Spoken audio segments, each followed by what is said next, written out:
The next speaker is the founder and CEO of RiceAfrika Technologies. And he's going to be talking about technology transforming agriculture in Africa, the FarmEASY story. So let's clap our hands as we welcome Mr. Ibrahim Maigari Ahmadu.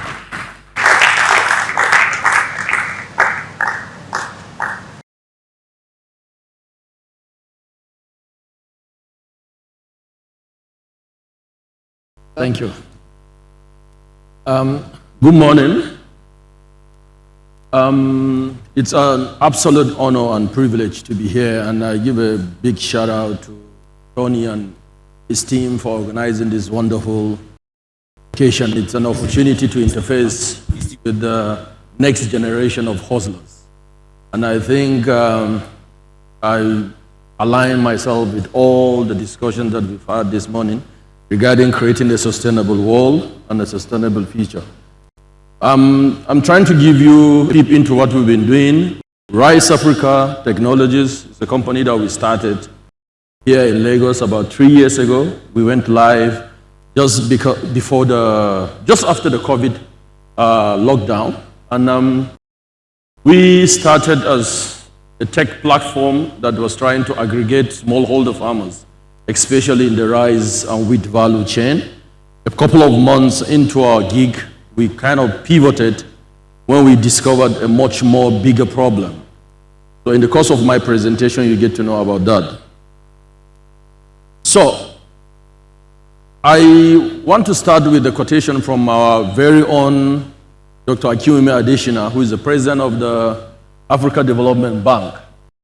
And he said, in 2017, Africa spent 64.5 billion USD on importing food and may spend even more. Currently, it's about 100 plus billion importing food in the forthcoming years. This is unsustainable, irresponsible, and unaffordable. It is also completely unnecessary because Africa has 65% of the world's remaining uncultivated arable land, an abundance of fresh water, and about 300 days of sunshine each year.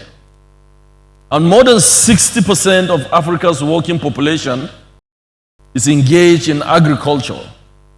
And the soil across most of the continent, from Cape to Casablanca, is rich and fertile.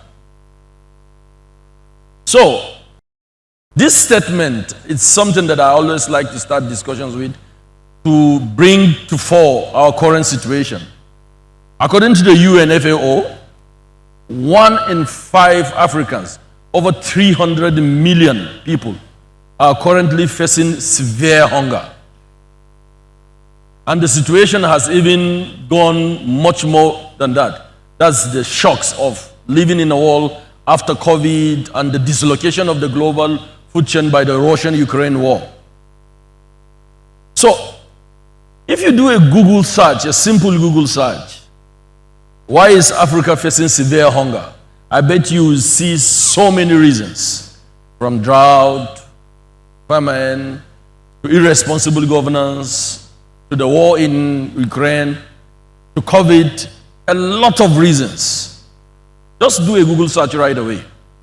And also, if you also search, how do we transform African agric? How do we make Africa food secure? You will see so many reasons, so many solutions. So, I'm going to spend a lot of time here. As a company, when we started RiceAfrika, as a tech platform that was supposed to aggregate rice and wheat farmers and connect them to stakeholders in the value chain, we quickly discovered a lot of pain points. So, if you say the problem of food security is as a result of the COVID lockdown or the global dislocation of the food chain by the Ukraine crisis, drought, I'm not saying that all these reasons are not important. They are all very important, but they are what we call externalities. If you peel each and every one of them, for instance, if there was no COVID, would the African smallholder farmer be producing at par with his global counterpart? No. If there was no Russian-Ukraine crisis, no. For instance, a rice farmer, let's say in Zamfara State, at best gets about 3 tons per hectare. His counterpart in Holland gets over 10 tons per hectare. Why? So we started as a company, we started digging deep into why we are facing severe hunger on a system level, not on peripheral or what we call Bluetooth level. We didn't want to just create an app and tell the world that 5 million farmers have downloaded an app. That's the buzzword that people want to hear, right? So we really wanted to find out what's really happening, what's the cocoa behind the reason why Africa is facing severe hunger. And we discovered that the chief culprit is the underproductivity of the smallholder farmer. Like Dr. Akiwumi Adesina said, Africa has over 65% of uncultivated arable land, meaning Africa can actually become the food basket of the world. A lot of us discovered during the Russian-Ukraine crisis that we are relying on the Ukrainian wheat to survive, right?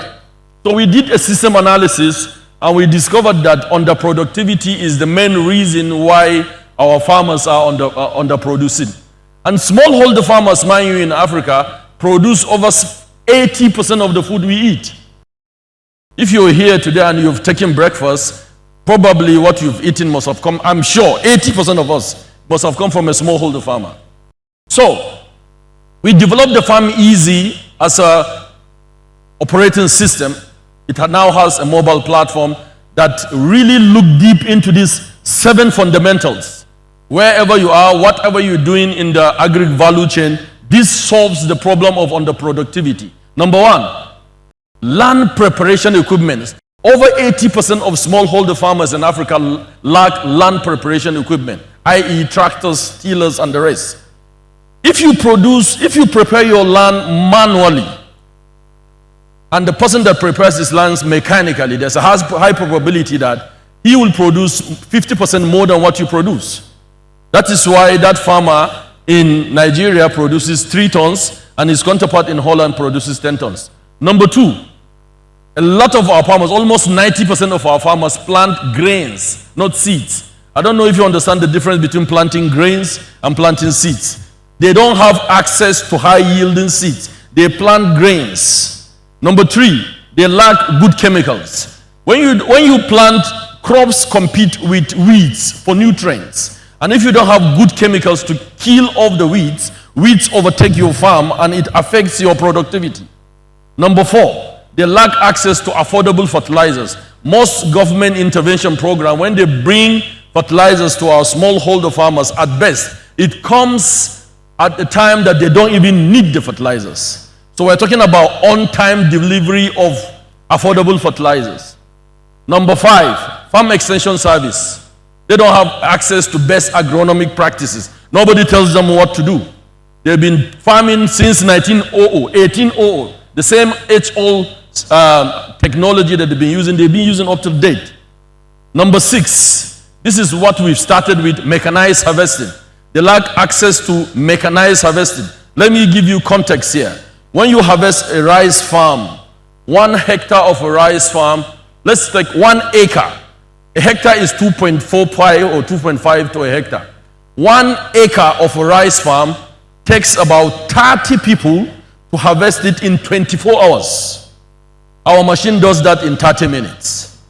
In terms of productivity, what those 30 people get in 24 hours, at best, is 24 bags of paddy. Our machine can give you, at worst, 37. So for each hectare, the smallholder farmer loses about 2.8 tons when he harvests manually. Do you remember that farmer in Holland and Nigeria? So you see the disparity. The 6th one is access to a structured market. Most of them are subsistence farmers. They farm to eat. And of course, if you don't have access to a structured market, there will be a big problem when you want to migrate to a commercial farmer. So we build the FarmEASY operating system to provide access to the smallholder farmers for these 7 touch points. And this is what we've been doing. This is our story. This is why we've been scaling across Africa. And to God be the glory, last year, the World Economic Forum discovered our organization and they admitted us into the Cyclers Accelerator program, and our business model was exposed and was rejigged. Yeah, that we shouldn't concentrate on Nigeria. Even though Nigeria is the biggest market, we were made to believe that the problem we are solving is not just a Nigerian problem, it's a sub-Saharan African problem. So we expanded to the East Coast. We are now operational in Tanzania. We started last year. We are moving to Rwanda at the end of the year. First quarter in Ghana by first quarter of 2024. The second quarter we are looking at Zimbabwe. That's how we're growing. So in terms of impact, how do we do all these things? We have community agency network. There's a lesson here that I want to pass to tech enthusiasts. Most agri-tech enthusiasts start and create solutions from the top. They build an app maybe somewhere around Banana Island in Lagos and they expect it to be adopted somewhere in Garumala and Kanu. It doesn't work that way. You have to work with the team. So we created a community agency network. These farmers are smallholder farmers. They are not interested in becoming tech savvy.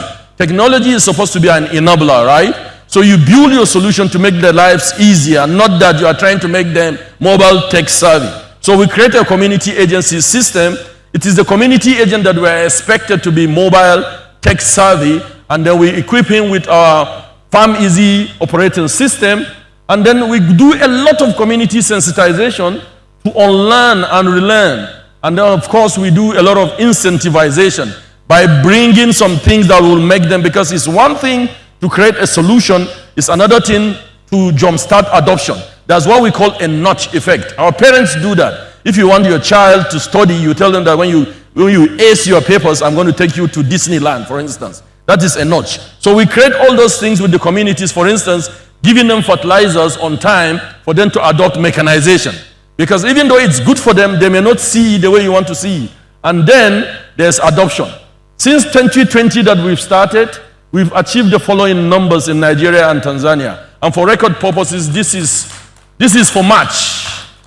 We had this masterclass at Villa in Switzerland in March, and these figures were used. If you go to our website, you see the current. We have an impact analysis on our website that gives you on the day what we do daily. So in the last 3 years, as of March, we harvested 5,200 hectares.